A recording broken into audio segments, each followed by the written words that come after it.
తుక్కుగూడలో bumper offer 3,75,00,000 G+2 4 BHK villa కొనండి. నెలకు 1,00,000 rent guarantee. Terms and conditions apply.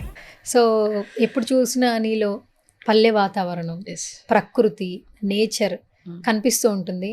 అదే ఇంకా మన ఇద్దరిని కూడా దగ్గర చేసిందని హ్యాపీగా చెప్తాను. ఎందుకంటే నీకు నో ఫిల్టర్స్, ఉన్నది ఉన్నట్టు ముఖం మీద మాట్లాడతావు, కల్మషం లేకుండా. ఈ జెన్జీ జనరేషన్లో కూడా ఇప్పటికీ నీకు పల్లెటూర్లు అంటే ఇష్టం, రైతు అంటే గౌరవం. దట్టు మీరు కూడా రైతు ఫ్యామిలీ స్టిల్ ఇప్పటికీ బాగా అదే వర్క్ చేస్తూ ఉన్నారు. ఎన్ని జనరేషన్స్ ఉన్నా నిజంగా రైతు యొక్క ఇంపార్టెన్స్ తెలియచేయాలక్క. ఏంటక్క అసలు రైతుల పరిస్థితి ఏ విధంగా ఉంది? ఎందుకంటే ఈసారి వర్షాలు ఎక్కువ వచ్చాయి, పత్తి వేసిన వాళ్ళు ఉన్నారు, మిర్చి వేసిన వాళ్ళు ఉన్నారు, అందరూ కొంత లాస్ అయితే ఫీల్. నేను రైతుని నువ్వు చెప్తున్నావు కదా, రైతు గురించి ఒక మర్చిపోలేని ఓడి చెప్తాను.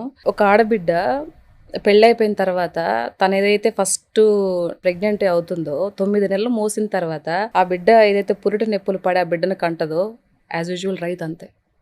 నారు పోసిన దగ్గర నుంచి నారుని నీట్గా చేసుకొని తర్వాత వాటిని నాటిచ్చి వాటికి మందులు ఏదన్నా వేసుకొని ఎరువులు వేసుకొని ఒక మంచి పంటకు వచ్చి ఇడ్లి గింజ ఏర్పడి దాంట్లో ఇదయ్యేంత వరకు, కోతకు వచ్చేంత వరకు ఆ రైతు పడే కష్టం అది రైతు బిడ్డకి మాత్రమే తెలుస్తుంది. కనే తల్లితో నేను పోలుస్తున్నాను అంటే రైతు ఎంత గొప్పవాడో అర్థం చేసుకో.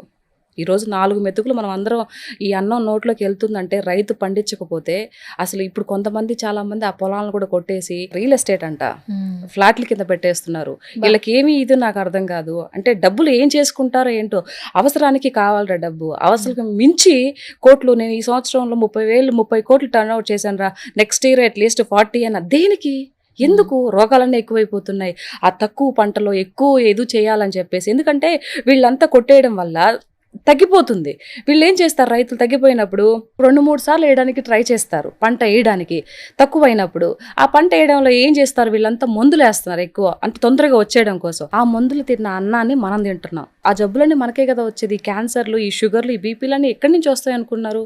ఈ మందులు వాడడం వల్లే. సగం చెడగొట్టేది మనమే కదా, ప్రకృతిని చెడగొట్టేది మనమే కదా. మన బోయపట్టిగా చెప్పినట్టు ప్రకృతిని మన చేతులారా మనమే నాశనం చేసుకుంటున్నాం. కాబట్టి ఇది ఎక్కడికో వెళ్ళింది. సో రైతు గురించి చెప్తున్నాం కదా. సో రైతు అంత కష్టపడతాడు కాబట్టి, రైతు లేకపోతే ఈరోజు మానవాళి లేదు. ఓకే, ఇప్పుడు మీరు అన్నట్టు ఒక సంవత్సరం ఏదైనా ఒక బిజినెస్ స్టార్ట్ చేస్తే నెక్స్ట్ ఇయర్ ఏం సాధించాలి, ఎన్ని టర్న్ ఓవర్స్ తెచ్చుకోవాలి, బిజినెస్ ఎలా ఎక్స్పాండ్ చేసుకోవాలి, ఇవే మాట్లాడుతుంటారు. ఒక సెలబ్రిటీ గురించి మాట్లాడతారు, లేదా ఒక కమర్షియల్ సెలబ్రిటీ గురించి మాట్లాడతారు, లేదా ఒక బిజినెస్ పార్ట్నర్ గురించి మాట్లాడతారు. రైతు గురించి ఎవరు మాట్లాడరు, రైతు గురించి ఎవరు ఫైట్ చేయరు. రైతుల కోసమే ఫైట్ చేయాలి. మీరు అన్నట్టు ఇప్పుడు వాళ్ళు బాగోపోతే మనం తినే అన్నానికి కూడా వాల్యూ లేదు. రైతు కుటుంబంలో పుట్టిన పిల్లలు కూడా ఇప్పుడు సిటీ వైపు చూస్తున్నారు, ఉద్యోగాలు చేసుకుంటున్నారు.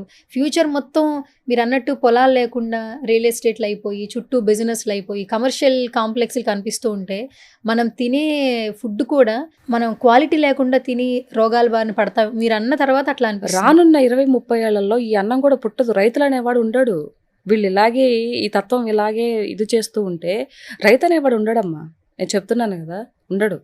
అంత ఇదైపోయి వాళ్ళ పిల్లలు కూడా ఎప్పుడు ఏం మట్టి విసుక్కుంటావు, ఏమి దున్నుతావులే, పోయి శుద్ధంగా అక్కడికి వెళ్ళి ఇది చేసుకుంటాము. ఇప్పుడు నేను ఒక రైతుని, నా బిడ్డను రైతు అవ్వాలని నేను కోరుకుంటానా? కాదు కదా. వాళ్ళ యొక్క విధి, వాడు మా పెద్దోడు నువ్వేమవ్వాలరా, ఏంటి నీ ఫ్యూచర్ అంబిషన్ అంటే నేను సాఫ్ట్వేర్ అవ్వాలనుకుంటున్నాను మమ్మీ. ఎందుకు? వాళ్ళ నాన్నలాగా, వాళ్ళ నాన్నకి MSc BD PG చేసినప్పటికీ వ్యవసాయం చేయాలని చిన్నప్పటి నుంచి ఇష్టం. మరి అదే బిడ్డకి, నా బిడ్డకి ఎందుకు రాలేదు? నా బిడ్డనే కాదు, ఎవరికి కూడా మా నాన్నలాగా అవ్వకూడదు. ఈవెన్ తల్లిదండ్రులు కూడా అదే అనుకుంటారు. ఇప్పుడు నేను పడిన కష్టం నా బిడ్డలు పడకూడదు అనుకుంటున్నాను కదా. సో అది ఎక్కువ పొలం ఉండే వాళ్ళు చేసుకుంటే తప్పులేదు, కానీ అలా కొందరు ఉండరు, వెళ్ళిపోవాలనుకుంటారు, మంచిగా జాబ్ చేసుకోవాలనుకుంటారు. కాబట్టి ఇంకొద్ది రోజులు పోతే ఈ రియల్ ఎస్టేట్ వ్యాపారం ఏదైతే వచ్చిందో దీంతో మొత్తము ల్యాండ్స్ అన్ని కొలాప్స్ అయిపోయి, పొలాలన్నీ కొలాప్స్ అయిపోతున్నాయి. తీసేసి ల్యాండ్లకి పెట్టేసి ఫ్లాట్ కింద చేసేసి ఇది ఇంత అని అమ్ముకుంటున్నారు. ఇంకెక్కడ పొలం చేస్తారు? ఉన్న ఎకరాలని కాస్త వీళ్ళు ఫ్లాట్ల కింద అమ్మేస్తే ఇంకా రైతు ఎక్కడ పండిస్తాడు? మరి ఇది అనార్థం కాదా? మరి ఇవన్నీ ఎవరు మాట్లాడతారు వీటి గురించి? ఏదన్నా మాట్లాడితే నీకు అవసరమా, ఇది నా పొలం, నువ్వెవరు మాట్లాడడానికి? మా తాతల దగ్గర నుంచి వచ్చిన పొలం, నీకేంటి సంబంధం? ఏం మాట్లాడతాను చెప్పు. ఇప్పుడు ఈ మాట విన్నప్పుడు కూడా ఇలాంటి వాళ్ళు మైకులు ఇచ్చి కూర్చొని పెడితే ఇలాగే మాట్లాడతారు అనేసి కింద కామెంట్స్ పెడతారు. ఒక్కసారి ఒక క్షణం ఆలోచించాలి కదా. అంటే ఇది లేదు, నాకే ఇంత తెలివితేటలు ఉంటే మీరు బాగా ఇది చేసిన వాళ్ళు పెద్ద పెద్ద వాళ్ళు, మరి మీకెంత ఆలోచన ఉండాలి? నీ బిడ్డకు పుట్టిన బిడ్డకు కూడా నువ్వే సంపాదించి పెట్టాలంటే వాడు అవలగడా, వాడికి చేత కదా, వాడు చేయలేడా, వాడు సంపాదించుకోలేడా? ఎందుకు అంత సోమరబోతులు చేస్తున్నారు? రియల్ ఎస్టేట్లని అవని ఇవని ఎందుకు అంత ఇది చేస్తున్నారు? వేల కోట్లు ఏం చేసుకుంటారు? మహా అయితే మనిషి ఆయుష్ ఎంతరా? 50 ఏళ్ళు. 50 ఏళ్ళు కూడా బతకడానికి గ్యారంటీ లేదు. ఎవరు ఎప్పుడు పోతాడో కూడా తెలియదు. ఏం చేసుకుంటావు 1000 కోట్లు? పక్కన వాళ్ళు నోరు కొట్టి ఏం చేస్తావు నువ్వు? ఎంత బాధ అనిపిస్తుంది తెలుసా? ఇప్పుడు ఈ మధ్య ఒక టాపిక్ నడుస్తుంది. నేను ఈరోజు మార్నింగ్ ఏదో చూశాను. ఒక అమ్మాయి పెళ్ళయింది, ఒక పాప, అమ్మాయి 9th క్లాస్ సంథింగ్ 10th చదువుతుంది. ఆవిడ పిహెచ్డి చేసిందంట. ఇది భర్తను చూసుకుంటూ, ఇంట్లో పొలం పనులు చేసుకుంటూ, బిడ్డను చదివించుకుంటూ పిహెచ్డి చేసిందంట. మరి ఆ పిల్ల గురించి ఎవరైనా మాట్లాడతారా? ఆవిడ గురించి, ఆ పిల్ల కాదులే, ఆవిడ గురించి ఎవరైనా మాట్లాడతారా? ఎంతసేపటికి ఈ యొక్క వ్యవహారం గురించి మాట్లాడుతున్నారే. మరి లేనివాడు ఎప్పుడు లేనివాడుగానే ఉంటున్నాడుగా. ఉండేవాడు ఇంకా పై స్థాయికి వెళ్ళిపోతున్నాడు, లేనివాడు ఇలాగే ఉంటున్నాడు. ఇంకా ఇదిగా ఉండేవాళ్ళు చాలా మంది ఉన్నారు, పూర్గా ఉండేవాళ్ళు. ఎందుకు అలాంటి వాళ్ళకి ఎందుకు చేయరు? ఎందుకు చెయ్యాలి అని ఒక నేపథ్యం. ఇప్పుడు నాకు వచ్చే రూపాయిలో ₹1 నేనే అంటే నా మనస్తత్వం అది. ఏదైనా ఎవరైనా అడిగితే ఇచ్చేస్తున్నా, నా దగ్గర లేకపోతే నేను బాధపడుతున్నా. నేను ఎవరైనా ఒకరిని అడిగే సిచ్యువేషన్ కూడా అప్పుడప్పుడు వస్తుంది. కానీ మీకు 1000 కోట్లు ఉండేవాళ్ళు మీరు ఎందుకు చేయలేకపోతున్నారు? ఏమీ లేని నేనే చేస్తున్నాను అని అంటే, నాకు వచ్చిన డబ్బుల్లోనే అన్ని 1000 కోట్లు అంత ఆస్తులు ఉండేవాళ్ళు మీరు ఎందుకు చేయలేకపోతున్నారు? అదేమంటే నీకు మనసు ఉంది, మాకు లేదు, మేము చేయాలి, రూల్ ఏముంది, నా సంపాదన నా ఇష్టం కదా, ఎందుకు ఇవ్వాలి అనేసి మాట్లాడతారు. అలాంటి దిక్కుమాలిన సమాజంలో మనం బ్రతుకుతున్నాం. నాకు నిజంగా బాధేస్తుంది. ఇప్పుడు మీరు అన్నారు సోషల్ సర్వీస్.